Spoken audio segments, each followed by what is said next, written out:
ਵਾਹਿਗੁਰੂ ਜੀ। ਮੰਨੇ ਕੀ ਗਾਤ ਕਹੀ ਨਾ ਜਾਏ, ਜੇ ਕੋ ਕਹੈ ਪਿਛੈ ਪਛੁਤਾਏ। ਕਾਗਦ ਕਲਮ ਨਾ ਲਿਖਣ ਹਾਰ, ਮੰਨੇ ਕਾ ਬਹਿ ਕਰਨ ਵਿਚਾਰ। ਐਸਾ ਨਾਮ ਨਿਰੰਜਨ ਹੋਏ, ਜੇ ਕੋ ਮਨ ਜਾਣੈ ਮਨ ਕੋਏ। ਮੰਨੇ ਕੀ ਗਤ ਕਹੀ ਨਾ ਜਾਏ। ਵਾਹਿਗੁਰੂ ਜੀ ਕਾ ਖਾਲਸਾ, ਵਾਹਿਗੁਰੂ ਜੀ ਕੀ ਫਤਿਹ। ਗੁਰੂ ਦੀ ਨਵਾਜ ਅੰਤਰਜਾਮੀ ਭਗਤ ਵਤਸਲ, ਕਿਰਪਾ ਦੇ ਖਜ਼ਾਨੇ ਧੰਨ ਧੰਨ ਸਾਹਿਬ ਸ੍ਰੀ ਗੁਰੂ ਗ੍ਰੰਥ ਸਾਹਿਬ ਮਹਾਰਾਜ ਦੀ ਪਾਵਨ ਪਵਿੱਤਰ ਹਜ਼ੂਰੀ ਵਿੱਚ ਬਿਰਾਜਮਾਨ ਗੁਰੂ ਰੂਪ ਗੁਰੂ ਖਾਲਸਾ ਸਾਧ ਸੰਗਤ ਜੀ, ਧੰਨ ਧੰਨ ਸਤਿਗੁਰੂ ਗੁਰੂ ਨਾਨਕ ਦੇਵ ਸਾਹਿਬ ਜੀ ਮਹਾਰਾਜ 11 ਪੌੜੀਆਂ ਸ਼ਰਵਣ ਕਰ ਚੁੱਕੇ ਹਾਂ ਸ੍ਰੀ ਜਪਜੀ ਸਾਹਿਬ ਜੀ ਦੀਆਂ। 12ਵੀਂ ਪੌੜੀ ਸੋ ਪਿੱਛੇ ਸੁਣਨ ਤੋਂ ਬਾਅਦ ਸ਼ਰਵਣ ਦੀ ਮਹਿਮਾ ਅਤੇ ਹੁਣ ਮੰਨਣ ਦੀ ਮਹਿਮਾ ਦੱਸਦੇ ਨੇ। ਜਿਵੇਂ ਮਨੁੱਖ ਪਹਿਲਾਂ ਕਿਸੇ ਚੀਜ਼ ਬਾਰੇ ਸੁਣਦਾ ਹੈ ਅਤੇ ਫਿਰ ਮੰਨਣ ਕਰਦਾ, ਉਹਦਾ ਮਨ ਮੰਨ ਜਾਂਦਾ। ਕਿਸੇ ਵੀ ਚੀਜ਼ ਦੀ ਉਦਾਹਰਨ ਜੇ ਆਪਾਂ ਬਣਾ ਲਈਏ, ਕਿਸੇ ਨੇ ਕਿਹਾ ਕਿ ਆਹ ਚੀਜ਼ ਬਹੁਤ ਹੀ ਮਿੱਠੀ ਹੈ, ਮਨ ਨਹੀਂ ਮੰਨਿਆ, ਪਰ ਦੱਸਣ ਵਾਲੇ ਨੇ ਉਹ ਥੋੜੀ ਜਿਹੀ ਕੋਈ ਵੀ ਚੀਜ਼ ਹੈ ਜਦੋਂ ਖਾਣ ਨੂੰ ਦਿੱਤੀ, ਜ਼ੁਬਾਨ ਤੇ ਲਾਈ, ਉਸ ਵਕਤ ਮੰਨਣ ਦਾ ਐਕਸ਼ਨ ਕਰਦਾ ਮੂੰਹ ਦੇ ਉੱਤੇ, ਹਾਂ ਮਿੱਠੀ ਹੈ, ਚਲੋ ਅਸੀਂ ਵੀ ਲੈ ਲੈਂਦੇ ਹਾਂ। ਉਸ ਵਕਤ ਉਸ ਚੀਜ਼ ਨੂੰ ਉਸ ਬੰਦੇ ਨੇ 5 ਕਿਲੋ 10 ਕਿਲੋ ਲੈ ਲਿਆ। ਲੈ ਕਰਕੇ ਜੋ ਉਸ ਤੋਂ ਬਾਅਦ ਉਹਦਾ ਭਾਵ ਕਿ ਉਹਨੇ ਇਹ ਕਮਾ ਲਿਆ, ਸੁਣਿਆ, ਫਿਰ ਮੰਨਣਾ, ਫਿਰ ਕਮਾਉਣਾ, ਫਿਰ ਉਹਦੀ ਪ੍ਰਾਪਤੀ ਹੈ। ਭਾਵ ਜਦੋਂ ਮੁੱਖ ਦੇ ਵਿੱਚ ਚੀਜ਼ ਚਲੀ ਗਈ, ਉਹਨੇ ਆਪਣਾ ਪ੍ਰਭਾਵ ਪਾਇਆ, ਸਰੀਰ ਦੇ ਉੱਤੇ ਅੱਛਾ ਪ੍ਰਭਾਵ ਬਣਿਆ, ਤੰਦਰੁਸਤੀ ਹੋ ਗਈ। ਭਾਵ ਕਹਿਣ ਦਾ ਕਿ ਸੁਣ ਕੇ ਪਹਿਲਾਂ ਮੰਨਣਾ, ਮੰਨ ਕੇ ਕਮਾਉਣਾ, ਫਿਰ ਪ੍ਰਾਪਤੀ। ਉਹਨੂੰ ਕਹਿੰਦੇ ਤਤਵੰ ਦਾ ਸੋਧਨ ਕਰਨਾ। ਜੀਵ, ਆਤਮਾ ਅਤੇ ਪ੍ਰਮਾਤਮਾ, ਇਹ ਦੋਨਾਂ ਦਾ ਮਿਲਾਪ ਕਰਾਉਣਾ। ਇਹਦੇ ਵਿਚਕਾਰ ਜਿਹੜੀ ਕੱਚੀ ਚੀਜ਼ ਹੈ ਮਾਇਆ ਦੇ ਪਦਾਰਥ, ਉਹਨਾਂ ਨੂੰ ਝੂਠੇ ਜਾਣ ਕੇ ਤਿਆਗ ਦੇਣਾ, ਉਹਨਾਂ ਨੂੰ ਅਸਤ ਜੜ ਦੁੱਖ ਰੂਪ ਜਾਣ ਕੇ ਤਿਆਗਣਾ ਅਤੇ ਸਾਰ ਤੱਤ ਨੂੰ ਗ੍ਰਹਿਣ ਕਰ ਲੈਣਾ। ਇਸੇ ਤਰ੍ਹਾਂ ਜਦੋਂ ਆਪਾਂ ਕਹਿੰਦੇ ਹਾਂ ਕਿ ਗੁਰੂ ਘਰ ਬਾਰੇ ਸ਼ੁਰੂ ਹੁੰਦੀ ਗੱਲ, ਬਈ ਗੁਰੂ ਵਾਲੇ ਬਣੋ, ਆਹ ਸਾਰੀਆਂ ਚੀਜ਼ਾਂ ਖਾਣੀਆਂ ਮਾੜੀਆਂ ਛੱਡ ਦਿਓ, ਸੰਗਤ ਵਿੱਚ ਆ ਕੇ ਬੈਠਿਆ ਕਰੋ, ਕਥਾ ਕੀਰਤਨ ਸੁਣਿਆ ਕਰੋ, ਬਾਣੀ ਪੜ੍ਹਿਆ ਕਰੋ, ਬਾਣੀ ਮੰਨਿਆ ਕਰੋ, ਫਿਰ ਇਹਦੀ ਕਮਾਈ ਕਰੋ, ਨਾਮ ਜਪੋ, ਪਾਠ ਕਰੋ। ਇਹਨਾਂ ਸਾਰੀਆਂ ਚੀਜ਼ਾਂ ਤੇ ਸੰਸਾਰੀ ਜੀਵ ਦਾ ਮਨ ਨਹੀਂ ਮੰਨਦਾ। ਉਹ ਇਹ ਸਮਝਦਾ ਹੈ ਕਿ ਮੈਂ ਜਿਹੜੇ ਕੰਮ ਦੁਨੀਆ ਅੰਦਰ ਕਰਦਾ, ਇਹ ਜਦੋਂ ਅਸੀਂ ਗੁਰਦੁਆਰੇ ਜਾਵਾਂਗੇ, ਕੀਰਤਨ ਸੁਣਾਂਗੇ, ਕਥਾ ਸੁਣਾਂਗੇ, ਪਾਠ ਕਰਾਂਗੇ, ਉਹ ਇਹ ਸਮਝਦਾ ਸਾਡਾ ਟਾਈਮ ਖਰਾਬ ਹੁੰਦਾ। ਇਹਦੇ ਨਾਲ ਅਸੀਂ ਕੰਮਾਂ ਕਾਰਾਂ ਨੂੰ ਫਿਰ ਕਿਵੇਂ ਕਰਾਂਗੇ, ਬੱਚੇ ਕਿਵੇਂ ਪਾਲਾਂਗੇ। ਮਹਾਰਾਜ ਕਹਿੰਦੇ ਨੇ, ਜੇ ਤੂੰ ਸਤਸੰਗਤ ਚ ਆਏਗਾ, ਬਾਣੀ ਪੜ੍ਹੇਗਾ, ਗੁਰੂ ਵਾਲਾ ਬਣੇਗਾ, ਤਾਂ ਸਤਿਗੁਰੂ ਵੀ ਤੇਰੀ ਬਾਂਹ ਫੜਨਗੇ, ਕਿਉਂਕਿ ਸਤਿਗੁਰੂ ਬਹੁਤ ਵੱਡੇ ਨੇ। ਸੋ ਇਸ ਤਰ੍ਹਾਂ ਜੇ ਕੋਈ ਬੰਦਾ ਪਾਣੀ ਦੇ ਵਿੱਚ, ਸਮੁੰਦਰ ਵਿੱਚ ਤਰਦਾ ਫਿਰਦਾ, ਕਿੰਨੀ ਕੁ ਦੇਰ ਤਰ ਲਵੇਗਾ ਇਕੱਲਾ, ਉਹਦੀ ਸਮਰੱਥਾ ਨਹੀਂ। ਜੇ ਉਹਨੂੰ ਕਹੀਏ ਕਿ ਆ ਤੂੰ ਆ ਜਹਾਜ਼ ਵਿੱਚ ਬੈਠ ਜਾ ਪਾਣੀ ਵਾਲੇ 'ਚ, ਉਹ ਇਹ ਕਵੇ ਨਹੀਂ ਨਹੀਂ ਜੇ ਮੈਂ ਜਹਾਜ਼ 'ਚ ਬਹਿ ਗਿਆ ਫਿਰ ਮੈਂ ਪਰੇ ਕਿਵੇਂ ਪਹੁੰਚੂੰਗਾ, ਮੈਂ ਤਾਂ ਤਰ ਕੇ ਜਾ ਰਿਹਾ। ਇਹ ਉਹਦੀ ਅਗਿਆਨਤਾ ਹੈ। ਜਿਵੇਂ ਕੋਈ ਬੰਦਾ ਦੌੜਿਆ ਜਾਂਦਾ ਸੀ, ਕੋਈ ਕੰਮ ਸੀ, ਉਹਨੂੰ ਸੜਕ ਦੇ ਕਿਨਾਰੇ ਤੇ ਭੱਜਿਆ ਜਾਵੇ, ਮਿੱਤਰ ਦੋਸਤ ਨੇ ਗੱਡੀ ਰੋਕੀ, ਕਹਿੰਦੇ ਆ ਕਿੱਧਰ ਜਾਣਾ, ਮੈਂ ਲੈ ਚੱਲਣਾ, ਕਹਿੰਦਾ ਮੈਨੂੰ ਕਾਹਲੀ, ਤੂੰ ਚੱਲ, ਮੈਂ ਭੱਜ ਕੇ ਜਾਣਾ। ਉਹਨੂੰ ਇਹ ਨਹੀਂ ਪਤਾ ਕਿ ਗੱਡੀ ਛੇਤੀ ਲੈ ਜਾਂਦੀ ਹੈ। ਸੋ ਇਸ ਤਰ੍ਹਾਂ ਦੀਆਂ ਅਗਿਆਨ ਭਰੀਆਂ ਗੱਲਾਂ ਸੰਸਾਰ ਕਰਦਾ ਹੈ ਕਿ ਬਾਣੀ ਪੜ੍ਹਨ ਨਾਲ ਫਿਰ ਕੀ ਬਣੇਗਾ। ਕੋਈ ਕਹਿੰਦਾ ਇੱਥੋਂ ਤੱਕ ਵੀ ਆਪਣੀ ਕੌਮ ਦੇ ਵਿੱਚ ਲੋਕ ਬੈਠੇ, ਕਹਿੰਦਾ ਜਪਜੀ ਸਾਹਿਬ ਨੇ ਕਿਹੜਾ ਰੋਟੀ ਦੇ ਦੇਣੀ ਹੈ, ਰੋਟੀ ਦਾ ਕੰਮ ਕੀਤੀਆਂ ਹੀ ਮਿਲਣੀ ਆ। ਅਸੀਂ ਜੀ ਡਿਗਰੀ ਲਵਾਂਗੇ, ਫਿਰ ਡਿਗਰੀ ਲਵਾਂਗੇ, ਫਿਰ ਨੌਕਰੀ ਕਰਾਂਗੇ। ਇਸ ਗੱਲੋਂ ਸਿੱਖ ਕੌਮ ਸਾਡੀ 95% ਅਣਜਾਣ ਹੀ ਆ ਵੀ ਇਹ ਜਿਹੜੀ ਰੋਟੀ ਦੇਣੀ ਹੈ, ਕੱਪੜਾ ਦੇਣਾ, ਮਕਾਨ ਦੇਣਾ, ਇਹ ਮਨੁੱਖਾਂ ਦੇ ਹੀ ਕਿਹਨੇ ਦਿੱਤੀ ਹੈ? ਇਹ ਡਿਗਰੀ ਨੇ ਦਿੱਤੀ ਹੈ? ਮਨੁੱਖਾਂ ਦੇ ਹੀ ਕਿਹਨੇ ਦਿੱਤੀ? ਧਰਤੀ ਕਿਹਨੇ ਬਣਾਈ ਹੈ? ਜਦੋਂ ਸੰਗਤ ਵਿੱਚ ਬਹਾ ਕੇ ਜੀਵ ਨੂੰ ਸਮਝਾਈਦਾ ਭਈ ਪਰਮਾਤਮਾ ਨੇ ਸਭ ਕੁਝ ਬਣਾਇਆ, ਪਰਮਾਤਮਾ ਨੇ ਹੀ ਦੇਣਾ, ਭਗਤੀ ਨਾਲ ਸਭ ਕੁਝ ਮਿਲਦਾ। ਰਾਜੇ ਧਰੂ ਨੂੰ ਰਾਜ ਮਿਲਿਆ ਹੈ, ਪ੍ਰਹਿਲਾਦ ਨੂੰ ਮਿਲਿਆ ਹੈ, ਸਭ ਕੁਝ ਵਾਹਿਗੁਰੂ ਦਿੰਦੇ ਨੇ, ਨਾਮ ਜਪਣ ਨਾਲ ਮਿਲਦਾ। ਪਹਿਲਾਂ ਤਾਂ ਜੀਵ ਦਾ ਸੁਣਨ ਨੂੰ ਹੀ ਚਿੱਤ ਨਹੀਂ ਕਰਦਾ, ਕਥਾ ਕੀਰਤਨ ਬਾਣੀ ਨੂੰ। ਜੇ ਕਿਤੇ ਆ ਵੀ ਗਿਆ ਤੇ ਫਿਰ ਫਾਰਮੈਲਿਟੀ ਜੀ ਕਰਕੇ ਚਲਾ ਜਾਂਦਾ, ਮੰਨਣ ਨੂੰ ਚਿੱਤ ਨਹੀਂ ਕਰਦਾ। ਪਰ ਜੇ ਮੰਨਣ ਵਿੱਚ ਆ ਗਿਆ ਫਿਰ ਕਮਾ ਨਹੀਂ ਸਕਦਾ। ਕਹਿੰਦਾ ਗੱਲ ਤਾਂ ਥੋੜੀ ਸਾਰੀ ਠੀਕ ਹੈ ਕਥਾ 'ਚ, ਪਰ ਸਾਡੇ ਕੋਲ ਕਮਾਉਣ ਨੂੰ ਟਾਈਮ ਨਹੀਂ, ਇੰਨਾ ਟਾਈਮ ਨਹੀਂ ਕਿ ਅਸੀਂ ਇੰਨੇ ਪਾਠ ਕਰ ਸਕੀਏ। ਜੇ ਕਮਾਉਣ ਲੱਗ ਪਿਆ ਫਿਰ ਪ੍ਰਾਪਤੀ ਵਿੱਚ ਸ਼ੰਕੇ ਖੜੇ ਹੋ ਜਾਂਦੇ ਨੇ, ਪਤਾ ਨਹੀਂ ਮਿਲਣਾ ਕਿ ਨਹੀਂ ਮਿਲਣਾ, ਪਤਾ ਨਹੀਂ ਮੇਰਾ ਕੀ ਬਣੇਗਾ। ਸੋ ਮਹਾਰਾਜ ਕਹਿੰਦੇ ਨੇ ਭਾਈ ਸ਼ਰਵਣ ਕਰੋ, ਫਿਰ ਮੰਨਣ ਕਰੋ, ਫਿਰ ਕਮਾਓ, ਸਤਿਗੁਰੂ ਤੇ ਭਰੋਸਾ ਕਰੋ, ਮਹਾਰਾਜ ਤੇ ਯਕੀਨ ਕਰੋ। ਸੈਲ ਪੱਥਰ ਮੈਂ ਜੰਤ ਪਾਏ, ਤਾ ਕਰ ਆਗਿਆ ਕਰ ਧਰਿਆ, ਮੇਰੇ ਮਾਧਵ ਜੀ ਸਤ ਸੰਗਤ ਮਿਲੇ ਸੁਤਰਿਆ। ਗੁਰ ਪ੍ਰਸਾਦ ਪਰਮ ਪਦ ਪਾਇਆ, ਸੂਕੇ ਕਾਸ਼ਟ ਹਰਿਆ। ਜਨਨ ਪਿਤਾ ਲੋਕ ਸੁਤ ਬੰਤਾ, ਕੋਈ ਨਾ ਕਿਸਕੀ ਧਰਿਆ। ਸਿਰ ਸਿਰ ਰਿਜਕ ਸੰਭਾਹੇ ਠਾਕੁਰ, ਆਹੇ ਮਨ ਭਾਉ ਕਰਿਆ। ਹਰੇਕ ਦੇ ਸਿਰ ਬਾ ਸਿਰ ਪ੍ਰਮਾਤਮਾ ਰਿਜਕ ਭੇਜਦਾ ਹੈ, ਫਿਰ ਮਨ ਵਿੱਚ ਕਾਹਦਾ ਡਰ ਹੈ। ਸਤਿਗੁਰੂ ਤਾਂ ਤਰੱਕੀ ਦਿੰਦੇ ਨੇ ਬਹੁਤ, ਆਤਮਿਕ ਤੌਰ ਤੇ, ਸਰੀਰਕ ਤੌਰ ਤੇ, ਪਰ ਸਿੱਖ ਇਹ ਤਰੱਕੀ ਨੂੰ ਜੇ ਸਮਝ ਲਵੇ ਤਾਂ ਤਰੱਕੀ ਕਰ ਜਾਂਦਾ। ਹੁਣ ਸਿੱਧਾ ਨੇ ਬਚਨ ਕਿਹਾ ਮਹਾਰਾਜ ਨੂੰ ਕਿ ਆਪ ਜੀ ਨੇ ਸਾਨੂੰ ਸ਼ਰਵਣ ਦਾ ਮਹਾਤਮ ਦੱਸਿਆ ਕਿ ਸੁਣਨ ਦਾ ਮਹਾਤਮ ਬਹੁਤ ਭਾਰੀ ਹੈ, ਪਰ ਨਾਮ ਨੂੰ ਸੁਣ ਕੇ ਜਿਨ੍ਹਾਂ ਨੇ ਮੰਨਣ ਕੀਤਾ, ਹੁਣ ਉਹਨਾਂ ਦੀ ਕਿਰਪਾ ਕਰਕੇ ਰੀਤੀ ਦੱਸੋ। ਮਹਾਰਾਜ ਸੱਚੇ ਪਾਤਸ਼ਾਹ ਕਹਿਣ ਲੱਗੇ, ਮੰਨੇ ਕੀ ਗਾਤੇ ਕਹੀ ਨਾ ਜਾਏ। ਸਤਿਗੁਰੂ ਕਹਿੰਦੇ ਜਿਨ੍ਹਾਂ ਨੇ ਨਾਮ ਨੂੰ ਸੁਣ ਕੇ ਫਿਰ ਮੰਨਣ ਕੀਤਾ ਹੈ, ਉਹਨਾਂ ਦੀ ਜਿਹੜੀ ਗਤ ਹੈ, ਗਤ ਮਤਲਬ ਉਹਨਾਂ ਦੀ ਰੀਤੀ, ਉਹਨਾਂ ਦੀ ਅਵਸਥਾ, ਉਹ ਪ੍ਰਾਪਤੀ, ਗਮਤਾ ਜਿਹੜੀ ਹੈ ਨਾ, ਗਮਨਤਾ ਭਾਵ ਚਾਲ, ਗਿਆਨ, ਜਾਂ ਉਹਨਾਂ ਦੇ ਹਾਲਾਤ, ਉਹਨਾਂ ਦੀ ਅਵਸਥਾ, ਕੁਝ ਵੀ ਹੈ, ਉਹਨਾਂ ਦੀ ਪਹੁੰਚ ਕਿੱਥੇ ਤੱਕ ਹੈ, ਇਹ ਕਹੀ ਨਹੀਂ ਜਾ ਸਕਦੀ। ਮੰਨਣ ਕਰਨ ਵਾਲੇ ਦੀ ਗਤ ਅਵਸਥਾ ਨੂੰ ਕੋਈ ਦੱਸ ਕੇ ਨਹੀਂ ਕਹਿ ਸਕਦਾ ਕਿ ਕਿੰਨੀ ਕੁ ਵੱਡੀ ਅਵਸਥਾ ਹੈ, ਕਿਉਂਕਿ ਦੇਖਣ ਨੂੰ ਸਰੀਰ ਸਾਰਿਆਂ ਦੇ ਇੱਕੋ ਜਿਹੇ ਹੁੰਦੇ ਨੇ। ਬ੍ਰਹਮ ਗਿਆਨੀ ਵੀ ਆਪਣੇ 'ਚ ਬੈਠਾ ਹੋਵੇ, ਉਹ ਵੀ ਆਪਣੇ ਵਾਂਗੂ ਹੀ ਲੱਗਦੇ ਨੇ, ਪਰ ਉਹਨਾਂ ਦੀ ਜਿਹੜੀ ਇੰਟਰਨਲ ਅਵਸਥਾ ਉਹ ਬਹੁਤ ਜ਼ਿਆਦਾ ਗਾਂਹ ਜਾ ਚੁੱਕੀ ਹੈ। ਉਹ ਸਾਡੀਆਂ ਗੱਲਾਂ ਤੇ ਬੜਾ ਹੱਸਦੇ ਨੇ ਵੀ ਇਹ ਨਿਆਣੇ, ਇਹਨਾਂ ਨੂੰ ਪਤਾ ਤਾਂ ਹੈ ਨਹੀਂ ਕਿਸੇ ਗੱਲ ਦਾ।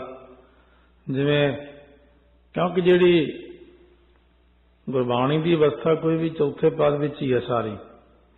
ਇਸੇ ਕਰਕੇ ਅੱਜ ਸਾਡੀ ਕੌਮ ਦੇ ਅੰਦਰ ਬਹੁਤੇ ਲੋਕ ਜਿਹੜੇ ਨੇ ਬਹੁਤ ਗੱਲਾਂ ਤੋਂ ਅਣਜਾਣ ਹੀ ਨੇ, ਔਰ ਬਹੁਤ ਗੱਲਾਂ ਪਿੱਛੇ ਝਗੜੇ ਕਰਦੇ ਨੇ, ਬਹੁਤ ਗੱਲਾਂ ਪਿੱਛੇ ਆਪਣੀ ਜਿੱਦ ਨੂੰ ਪੁਗਾਉਣ ਲਈ ਕਿ ਜੋ ਮੈਂ ਕਹਿਣਾ ਉਹ ਠੀਕ ਹੈ, पर जो आपां कह रहे हैं वो ठीक नहीं।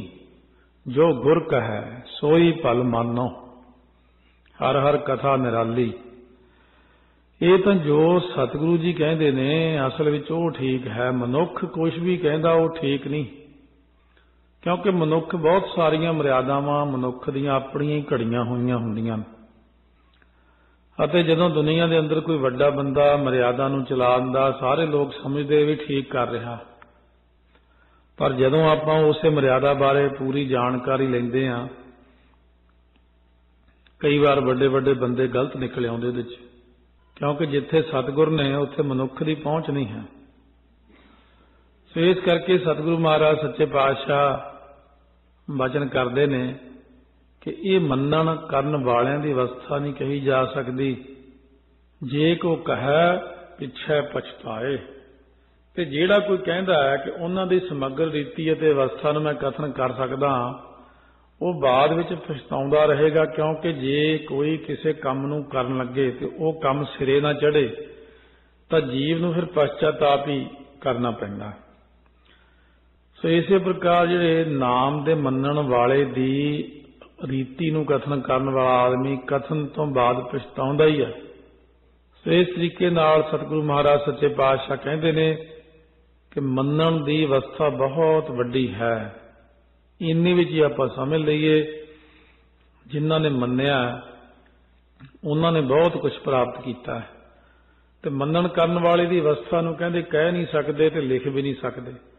कागद कलम ना लिखण हार, ना कोई ऐसा कागज है ना कलम है, ना ही कोई लिखण वाला लिखारी है। क्योंकि महाराज फरमाउंदे ने बसुद कागज बन राज कलमा, लिखण कौ जे होए पवन। बसुद हुंदी धरती दा कागज बना लईए, बन राज सारे जंगल दे दरख्तां दीयां कलमां बना लईए वढ के। लिखारी कौन बने? जिहड़ी हवा है, हवा लग जाए लिखण। समुंदर दी बना लईए शाही दी दवात, ते जिन्नी देर धरती है इन्नी देर लिखी जाइए, जुगां तक कल्पां तक लिखी जाइए। बेअंत अंत न जाए पाया, गही नानक चरण सरन। पर फिर भी वाहिगुरु नूं कोई लिख नहीं सकता, ब्रह्म ज्ञानी की कोई अवस्था दस नहीं सकता, सतगुरु की अवस्था बारे कोई दस नहीं सकता। क्योंकि सतगुरु तो वड्डे ने, ब्रह्मंड च व्यापक ने। मन्ने का बह करन विचार, जो मन्नण करन वाले महात्मा दा बैठ के विचार करे, चाहे कोई काबे विच बैठा विचार करे, चाहे कोई काव्या कोश वाले भी 5-4 आदमी इकट्ठे मिलके विचार करन, तां भी ओह ये समग्र रूप में कथन नहीं कर सकते। किसी की भी अवस्था नूं आपां कह नहीं सकते। एक चीज कही महाराज ने, ब्रह्म ज्ञानी की गत ब्रह्म ज्ञानी जाना है। ब्रह्म ज्ञान विच भी जिवें स्टेजां ने सारियां, जिवें दुनियावी तौर पर विद्या है, पहली क्लास, दूसरी क्लास, 10वीं क्लास, MA, अगे तो अगे होर खोजां, डिप्लोमे आगे। इसी तरह ही ब्रह्म ज्ञान की खोज विच भी अगे तो अगे इन्नियां गाहां तक अवस्था पईयां ने। अंतरजामता भी किसी दी कित्थे तक है, किसी दी कित्थे तक है, किसी दी कित्थे तक है। सो महाराज कहने जिहड़ी पूर्ण अंतरजामता है वह सिर्फ अकाल पुरख नूं, सतगुरां नूं है। सो इस करके महाराज कहते ने वो मन्नण करन वाले दा विचार बह के करन तां भी सारा कथन नहीं कर सकते। क्योंकि इन्नियां चीज़ां पईयां ने जिहड़ियां जिथे तक किसी की बुद्धि है उत्थे तक आप उहदे नाल गल करते हैं। अभ्यासी पुरुष जदों मिलते ने वो जे बह जाण सामने को अवस्था की गल छेड़ लैण, जे लागे बंदा बैठा होऊगा कई बारी देखिया वो हाथ जोड़ के उठ जाता, कहता जी मेरी तो हुण समझ तो परे है। एक दा सधारण कंप्यूटर रखिया करे, एक बंदे ने इंटरनेट लाया, ਉਹਦਾ ਤਾਂ आपस फर्क है ना। ਹੁਣ ਜਦੋਂ ਅਵਸਥਾ ਦਾ ਜ਼ਿਕਰ ਚੱਲਦਾ ਅੱਗੇ ਤੋਂ ਅੱਗੇ ਭੇਦ ਖੁੱਲ੍ਹਦੇ ਨੇ ਤਾਂ ਇਹਦੇ ਬਾਰੇ ਸਧਾਰਨ ਮਨੁੱਖ ਨੂੰ ਗਿਆਨ ਨਹੀਂ ਹੋ ਸਕਦਾ। ਐਸਾ ਨਾਮ ਨਿਰੰਜਨ ਹੋਏ। ਮਹਾਰਾਜ ਕਹਿੰਦੇ ਇਸ ਕਰਕੇ ਭਾਈ ਜਿਹੜਾ ਨਿਰੰਜਨ ਮਾਇਆ ਮਲ ਤੋਂ ਰਹਿਤ ਪਰਮਾਤਮਾ ਦਾ ਨਾਮ ਪਿੱਛੇ ਐਸਾ ਸੀ ਹੁਣ ਹੈ ਅੱਗੇ ਨੂੰ ਹੋਵੇਗਾ। ਜੇ ਕੋ ਮਨ ਜਾਣੈ ਮਨ ਕੋਏ। ਪਰ ਜਿਹੜਾ ਕੋਈ ਆਪਣੇ ਮਨ ਵਿੱਚ ਉਸ ਨਾਮ ਨੂੰ ਮੰਨਣਾ ਕਰਨਾ ਜਾਣਦਾ ਹੋਵੇ ਉਹੀ ਤਰਦਾ। ਹੁਣ ਸ਼ੁਰੂ ਚ ਆਇਆ ਸੀ ਮੰਨੇ ਕੀ ਗਤ ਕਹੀ ਨਾ ਜਾਏ, ਮੰਨੇ ਕਾ ਬਹਿ ਕਰਨ ਵਿਚਾਰ। ਇੱਥੇ ਇੱਕ ਲਾਂ ਲੱਗੀ ਹੋਈ ਹੈ। ਅਥਵਾ ਨਿਰੰਜਨ ਅੱਖਰ ਥੋੜਾ ਜਿਹਾ ਜ਼ੋਰ ਦੇ ਕੇ ਬੋਲਣਾ। ਜੇ ਕੋ ਮਨ ਕੱਸ ਕੇ ਬੋਲਣਾ। ਉੱਤੇ ਟਿੱਪੀ ਆ ਮੰਮੇ ਦੇ ਨੰਨੇ ਸਿਹਾਰੀ। ਮਨ ਜਾਣੈ ਅਗਲੇ ਅੱਖਰ ਨੂੰ ਮਨ ਬੋਲਣਾ। ਜੇ ਕੋ ਮਨ ਜਾਣੈ ਮਨ ਕੋਏ। ਕਿਉਂਕਿ ਅੱਗੇ ਟਿੱਪੀ ਨਹੀਂ ਹੈ ਮੰਮਾ ਤੇ ਨੰਨੇ ਨੂੰ ਸਿਹਾਰੀ ਮਨ। ਇੱਕ ਹੁੰਦਾ ਮਨ। ਇਉਂ ਜੇ ਕੋ ਮਨ ਜਾਣੈ ਮਨ ਕੋਏ। ਇਸ ਤਰ੍ਹਾਂ ਇਹਦੀ ਸੰਥਿਆ ਦਾ ਵੀ ਖਿਆਲ ਰੱਖਣਾ ਨਾਲ ਨਾਲ।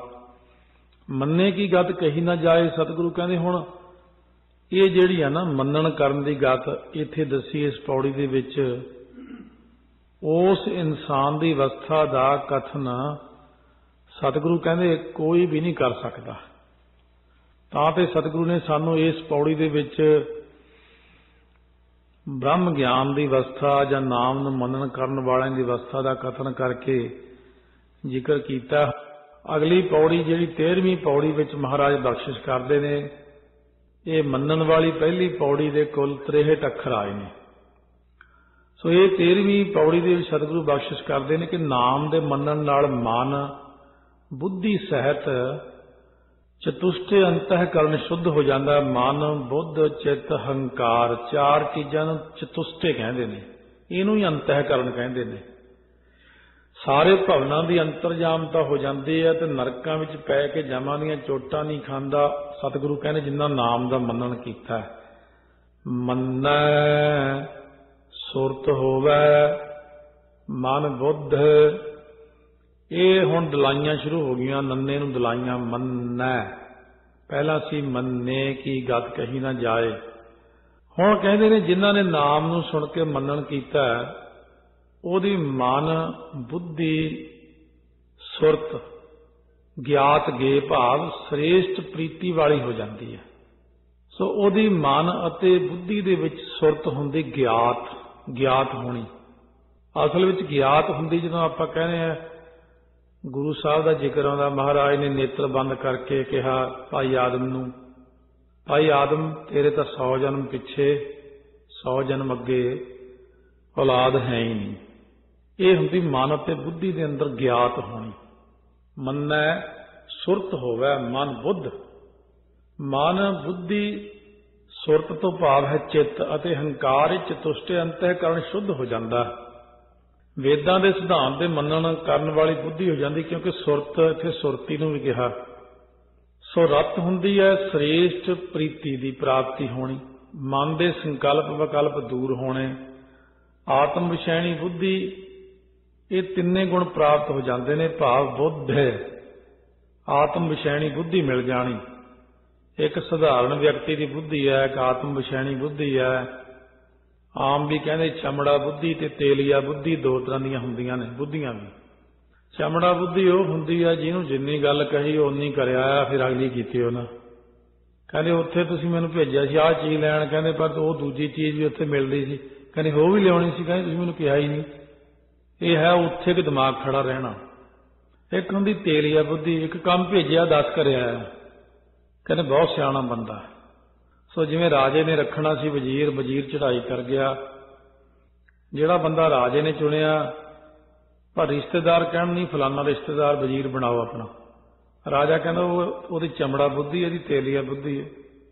ਕਹਿੰਦੇ ਸਾਨੂੰ ਨਹੀਂ ਭਰੋਸਾ ਇਹਨਾਂ ਗੱਲਾਂ ਤੇ। ਉਸ ਵਕਤ ਰਾਜਾ ਲੈ ਗਿਆ ਉਹਨਾਂ ਨੂੰ ਜਿੱਥੇ ਰਾਜੇ ਦੀ ਹੱਦਬੰਦੀ ਸੀ ਰਾਜ ਦੀ। ਉੱਥੇ ਕੋਈ ਬਰਾਤ ਲੰਘ ਰਹੀ ਸੀ। ਰਿਸ਼ਤੇਦਾਰਾਂ ਨੂੰ ਕਹਿੰਦਾ ਚਲੋ ਪਹਿਲਾਂ ਜਿਹੜਾ ਆਪਣਾ ਤੁਹਾਡਾ ਵਜ਼ੀਰ ਬਣਾਉਣ ਨੂੰ ਫਿਰਦੇ ਮੈਂ ਇਹਨੂੰ ਭੇਜਦਾ। ਉਹ ਬੰਦਾ ਪਰੇ ਖੜਾ ਕਰ ਦਿੱਤਾ। ਇਹਨੇ ਕਹਿੰਦੇ ਉਹ ਪੁੱਛ ਗਿਆ, ਉਹ ਬਰਾਤ ਜਾ ਰਹੀ ਆ, ਕਿੱਧਰ ਜਾ ਰਹੀ? ਉਹ ਕਹਿੰਦੇ ਜੀ ਉਹ ਫਲਾਣੇ ਰਾਜੇ ਦੇ ਰਾਜ ਵਿੱਚ ਜਾ ਰਹੀ ਆ।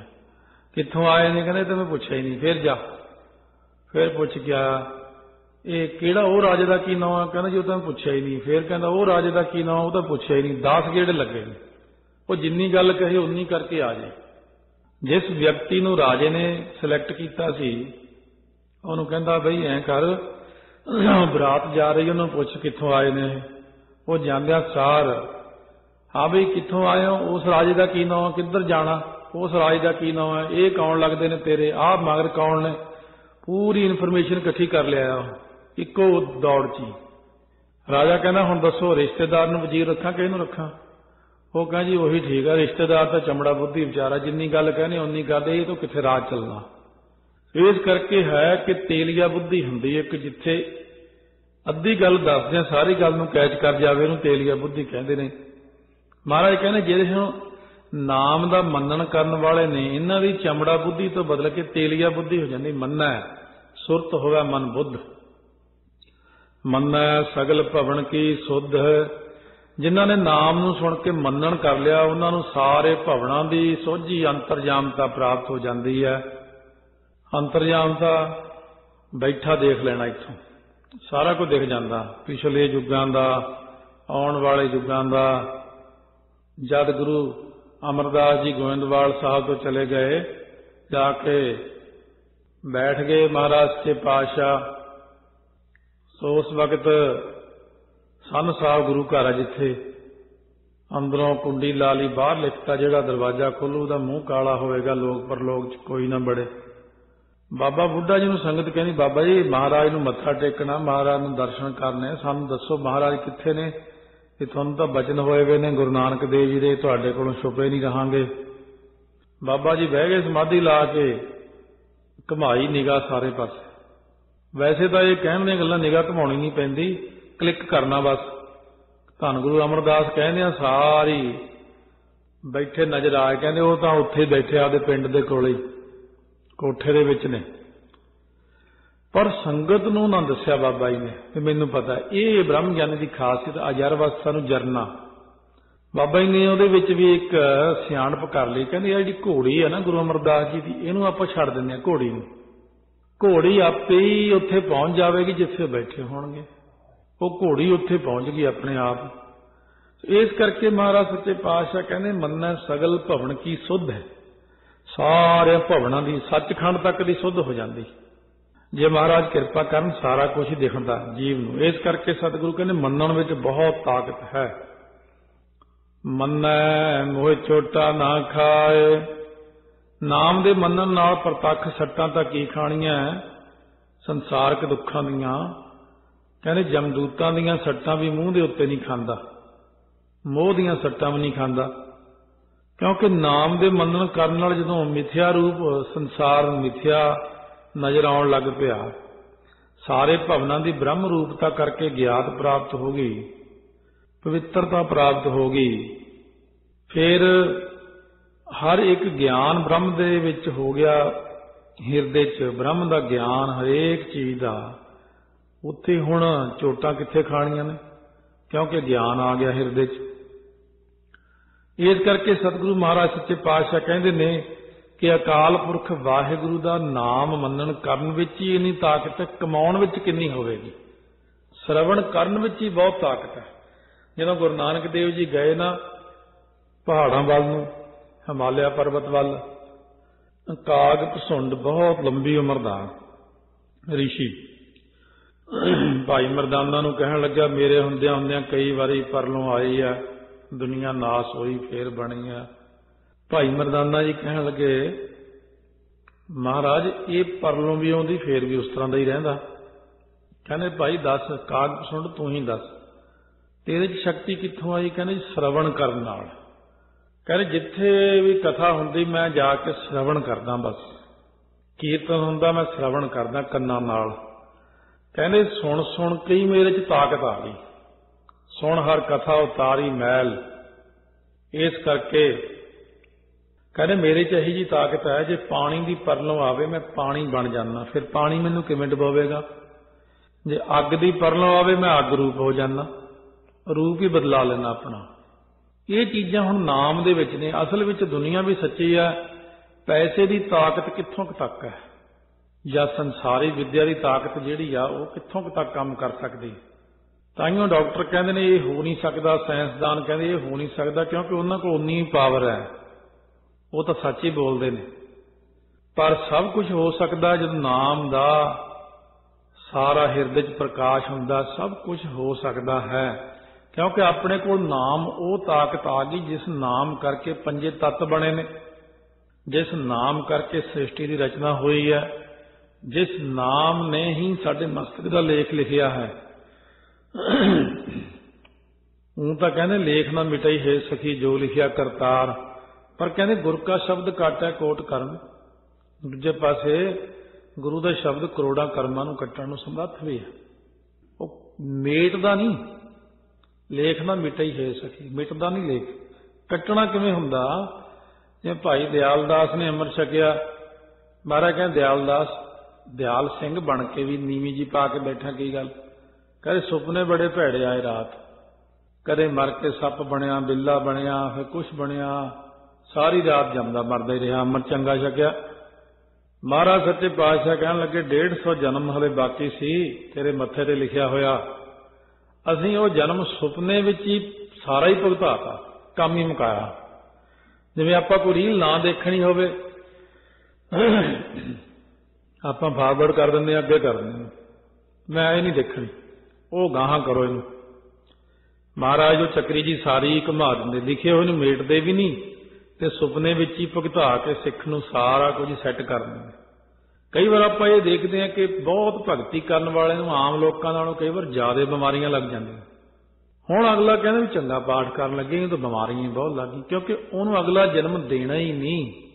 आउण वाले जन्मां दे सारे रोग हुणे ही घटा देने, सारे जिन्ने रोग लगने सी उहनूं थोड़े थोड़े च घटा दिंदे। उहनूं होऊगा जरूर उहनूं रोग, पर वो मिट जू, फिर एक होर लग जू, फिर मिट जू, फिर एक होर लग जू। महाराज सारे रोग इसे जन्म चोदे कट के सारे लेखे पत्ते बराबर कर देंगे। पर आम बंदे नूं इन्हां चीज़ां दी समझ लगदी कि मेरे नाल की चक्कर चल रहा। इस करके सतगुरु महाराज सच्चे पातशाह कहंदे ने कि वो बंदा चोटां नहीं खांदा, काम क्रोध लोभ मोह हंकार दीयां चोटां नहीं खांदा।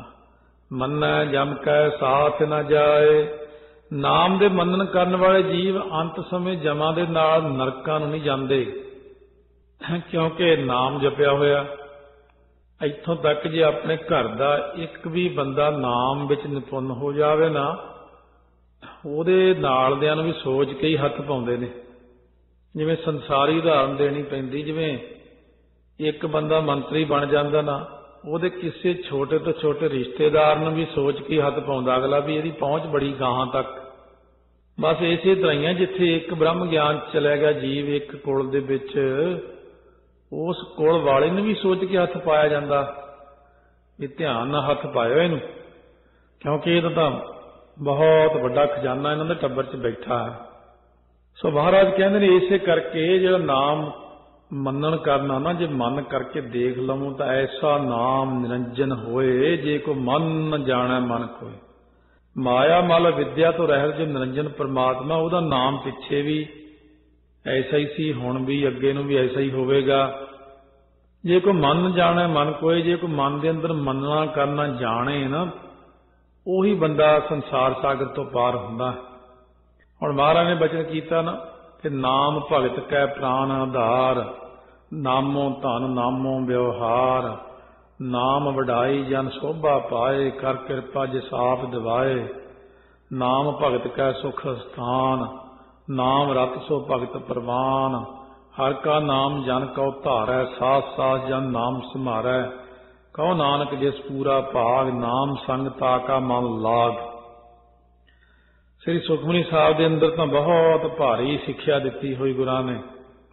लोकी एवं बस बहानेबाजी हुंदी, उत्थे जुगती नाम की पुछनी, उत्थों सुखमनी साहब तो वड्डी जुगती किसी कोल भी नहीं। जे सुखमनी साहब का पाठ बहुत प्यार नाल एक एक पंक्ति समझ के करिए और ये समझिए कि गुरु अर्जन देव जी मैनू सारियां जुगतियां दस रहे ने, फिर किते जाण की लोड़ भी नहीं पैंदी।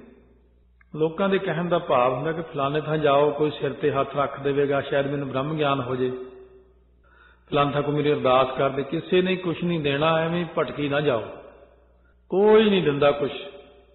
ਜੋ ਕੁਝ ਦੇਣਾ ਨਾ, ਉਹ ਸਾਰਾ ਕੁਝ ਗੁਰੂ ਗ੍ਰੰਥ ਸਾਹਿਬ ਨਹੀਂ ਸਿਰਫ ਦੇਣਾ ਹੁੰਦਾ, ਮਹਾਰਾਜ ਨੇ ਲੇਖ ਬਣਾਉਣੇ ਹੁੰਦੇ ਇਨਸਾਨ ਦੇ। ਪਰਮੇਸ਼ਰ ਆਪ ਹੈ ਜਿਹਨੇ ਲੇਖ ਲਿਖਿਆ, ਉਹੀ ਲੇਖ ਨੂੰ ਠੀਕ ਕਰ ਸਕਦਾ, ਦੂਜਾ ਨਹੀਂ ਕਰ ਸਕਦਾ। ਇਸ ਕਰਕੇ ਸਤਿਗੁਰੂ ਕਹਿੰਦੇ ਨੇ ਥਾਂ ਥਾਂ ਭਟਕਣਾ ਕਰਨ ਨਾਲੋਂ ਸਤਿਗੁਰਾਂ ਦੀ ਸੇਵਾ ਵਿੱਚ ਲੱਗ ਜਾਓ। ਫਿਰ ਸਤਿਗੁਰੂ ਦੀ ਸੇਵਾ ਕਰੋ, ਸੰਗਤ ਦੀ ਸੇਵਾ ਕਰੋ, ਗੁਰਸਿੱਖਾਂ ਦੀ ਸੇਵਾ ਕਰੋ। ਮਹਾਰਾਜ ਸੱਚੇ ਪਾਤਸ਼ਾਹ ਆਪੇ ਪ੍ਰਸੰਨ ਹੋ ਜਾਂਦੇ ਨੇ ਉਹਦੇ ਤੇ।